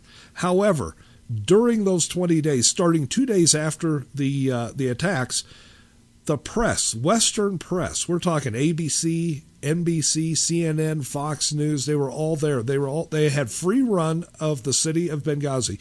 Nobody hassled them. They were able to film their reports, file their reports, do special reports, all from the streets of Benghazi. Greg Paulcott, a great reporter over at Fox News, did a complete walkthrough of the burned out building that housed the State Department in Benghazi. They were everywhere.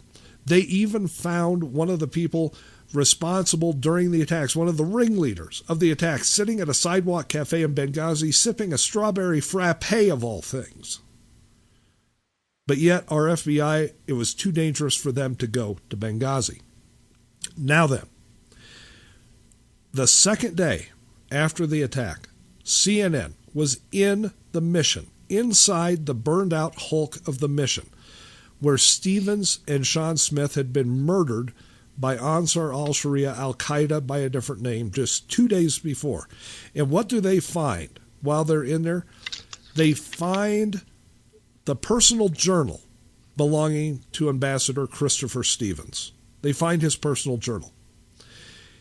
They took that journal, they read through it, and then they got that journal the hell out of Benghazi within hours and had it sent on its way back to the Stevens family. Not to the FBI, who was supposedly investigating, but not in Benghazi. No, they sent it back to the family. But then they used a curious snippet from the personal journal of Ambassador Stevens in one of their CNN reports when they mentioned that Stevens had written in his journal about concerns regarding a hit list. That's a quote.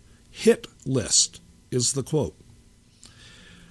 Ambassador Stevens was concerned that Al-Qaeda had come up with a hit list for Westerners in Benghazi and that he and his staff were on that hit list. Now, why, when these reporters, with their heads or their lips firmly superglued to Obama's posterior, why did they not turn that over to the FBI? Because the FBI may have investigated that, folks. That's why. They sent that right back to the family. Hillary went ballistic. The State Department went out of their minds when they found out that CNN had used that snippet in one of their special reports.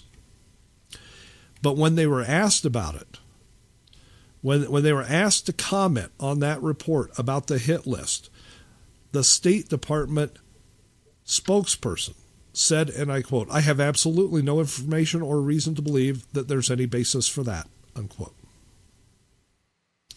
Folks, it was in the diary. It was in the personal journal.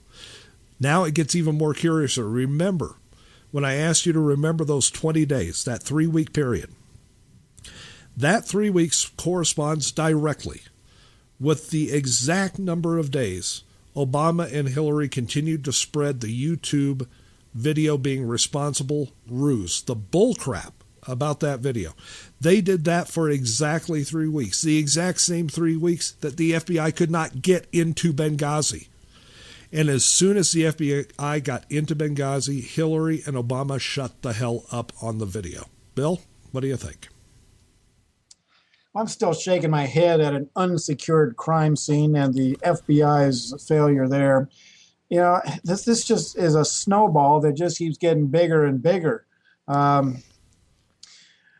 It was too dangerous for the FBI to go in. Well, guess what? That 130-man Marine Corps rescue team was available to secure that crime scene. Apparently, Hillary didn't think about that. And this is something we need to be aware of because the whitewashing of Hillary Clinton has already begun. The liberal left want her to be the first female president, and they are going to cover this up however they can. Now is the time for us to push harder than ever before. You're absolutely right, Bill. Now, before I turn this back over to Diane to wrap this part of this up, let me just tell you, and I'm going to read this directly from the Senate Intelligence Report. This is a direct quote. This committee faced significant resistance from the administration in getting access to the emails and documentation that Mr. Litt ultimately provided on February 26, 2013, and that were then made public in redacted form on May 15, 2013. This resistance was apparently based in part on executive branch concerns related to executive privilege and the deliberative process which appeared to evaporate when the emails were made public. However, it also served to exacerbate the controversy surrounding the talking points, prolonged media and public speculation, and raise questions of trust of the IC as members attempt to extract information. Bill, We're talking executive privilege, something that can only be exerted by the President of the United States when the President of the United States is directly involved in the subject matter. This tells me that Obama had full knowledge of what was going on and exerted executive privilege just as he did in Fast and Furious to cover his own ass. We have a felon for president. We have a felon serving as attorney general. We had a felon running as Secretary of State. And the reason I call them felons is because this is felony obstruction of justice. And treason is a felony that is a maximum penalty felony.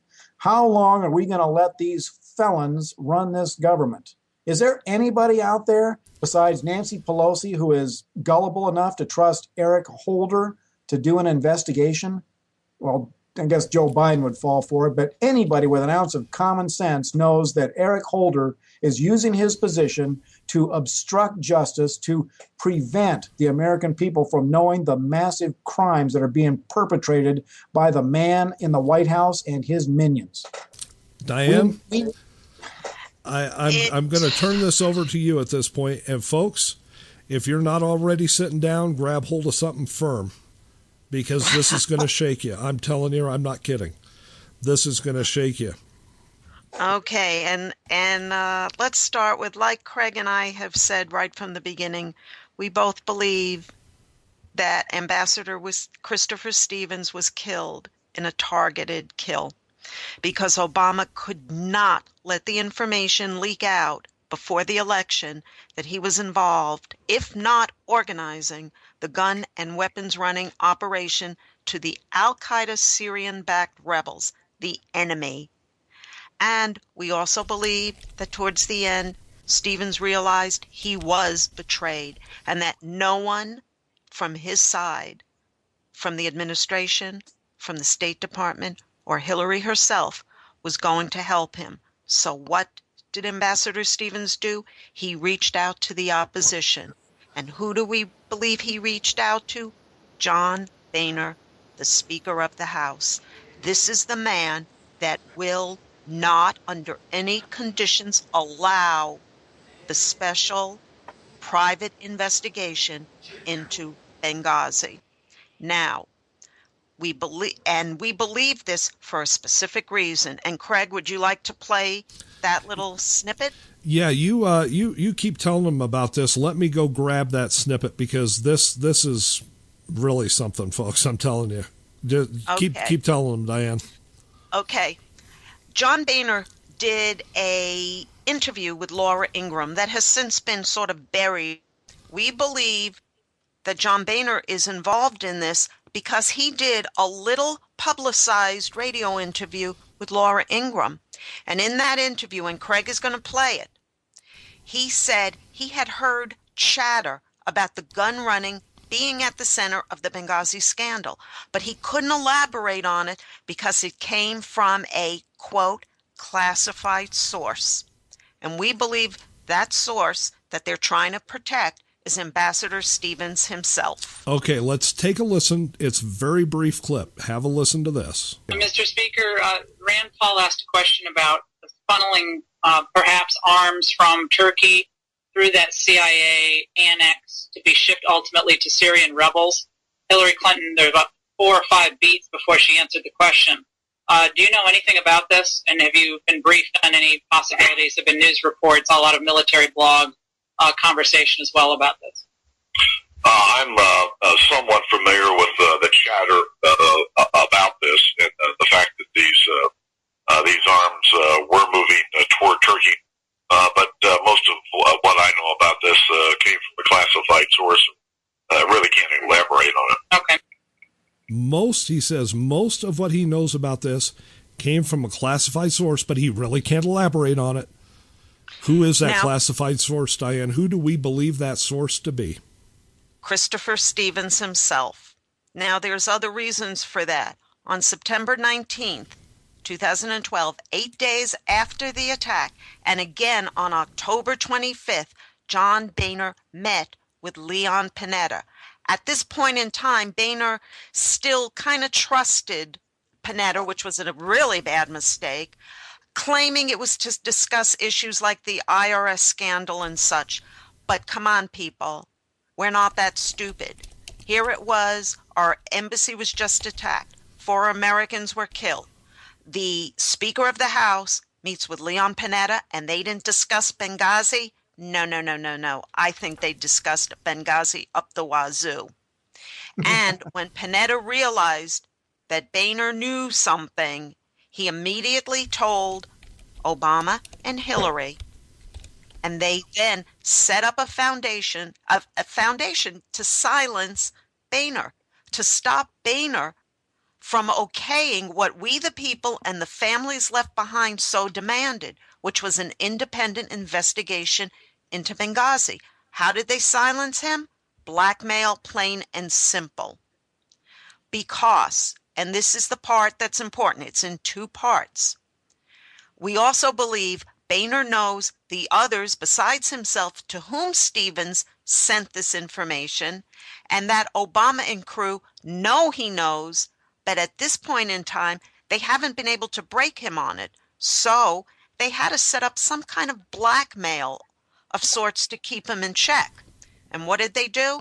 It's been public knowledge that Boehner had been suspected of having an affair with Elizabeth Lyons, Vice President for Government Affairs for the American Printers Association and a D.C. lobbyist. Both have flatly denied that. But what if Obama and crew had proof that he had that affair? Remember, a sex scandal destroyed General Petraeus' career and got Billy Boy impeached, and it destroyed others as well. Now consider this along with that. Remember, what brings politicians down in D.C.? Nothing but old-fashioned sex scandals. That seems to be what brings any of them down. And with Boehner being 3rd in line for the presidency, a position he so wants to keep, we believe he did a tit-for-tat trade-off of silence between him and Obama. Maybe, and this is only a maybe, Boehner told Obama, you keep your DNC cronies and lapdog media out of my personal life and personal business, or else I will blow the lid off Benghazi. That's what Craig and I both believe. And everybody, we're all under the impression that Boehner is a coward and a wimp with all his crybaby things and whatever. He just recently cried over Taco Bell was in the news. But remember, to get where he was, to be in the position he is, he had to do things to his opposition. He had to crush his adversaries by dirty politics. This whole crybaby routine could be just that. It could be a cover. He could very well be more cutthroat than crybaby behind closed doors. But no matter what people say about Boehner, right now he is ensconced in his position as Speaker of the House, unless Bill and his people up in Ohio right now can get this man to lose his primary. He is blocking the independent investigation, he and he alone, because to go forward with the investigation would implicate him in the cover-up, and there goes his political career, and then he gets welcome to Gitmo. I want to get Bill Finley in here, Wild Bill for America, just one more time. Bill, does this give you any questions to be asking Boehner or his people when you see him in Ohio?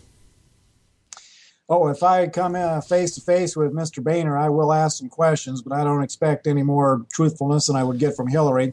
But what's got me thinking is, how do we make an end run around these people that are stonewalling this? We need to find out how to get this information to a grand jury.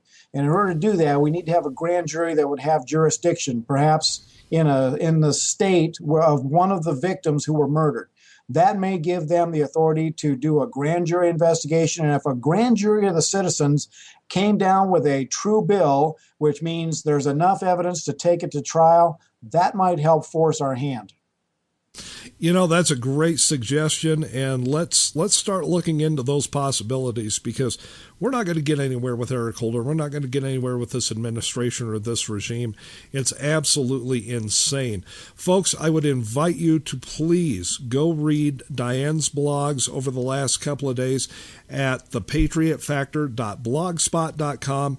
Read my articles at thenationalpatriot.com. Read the joint article that we published today, and really familiarize yourselves with the things you never knew, because the mainstream media wouldn't tell you what was going on with Benghazi.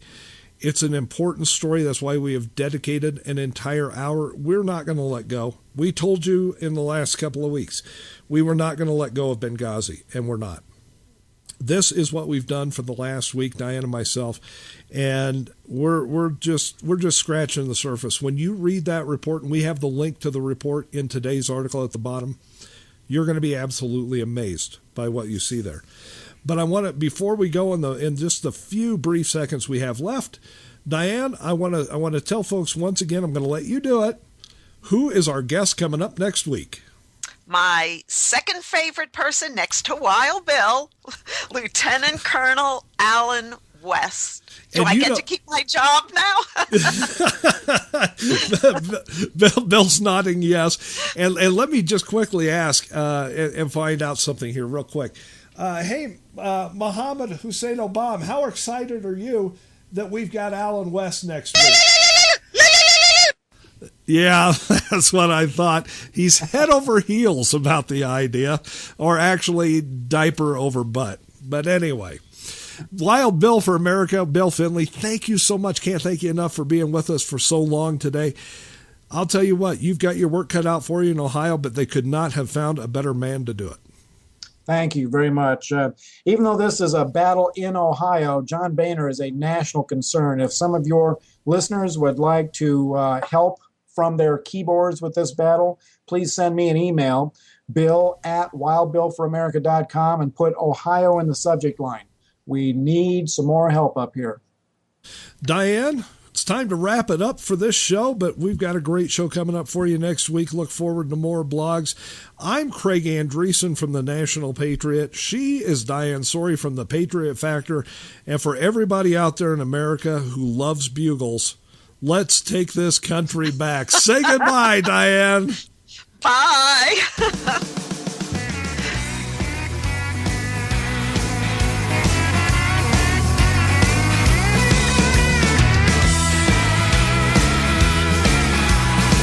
Go find a network, won't they treat me right? Y'all can take the change and stick it out of sight. Don't tread on me. Don't you tread on me. Hey, are you ready for some good news? We're gonna take back our country. Well, it used to be easy, get a place, build a house. Now the EPA said no, that's the home of the blue mouse. Don't tread on me. Don't you tread on me. We're gonna use some common sense and we're gonna take back our country. Well, they've beaten to death that pole race horse. This politically correct thing has run its course. Don't tread on me. Don't you tread on me. Hey, are you ready for some good news? We're gonna take back our country.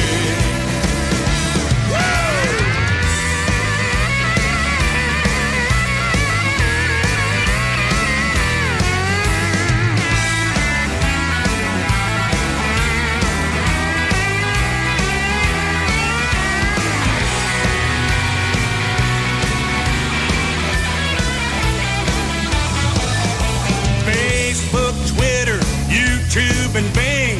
Lots of divorces from showing them bangs. Why don't you mind your own business? That's good advice. Mind your own business. Dad got it right. But if you mind your business, then you won't be minding mine. Every sign says for sale, for lease. Price reduced. Make an offer, please. Don't tread on me. Don't you tread on me.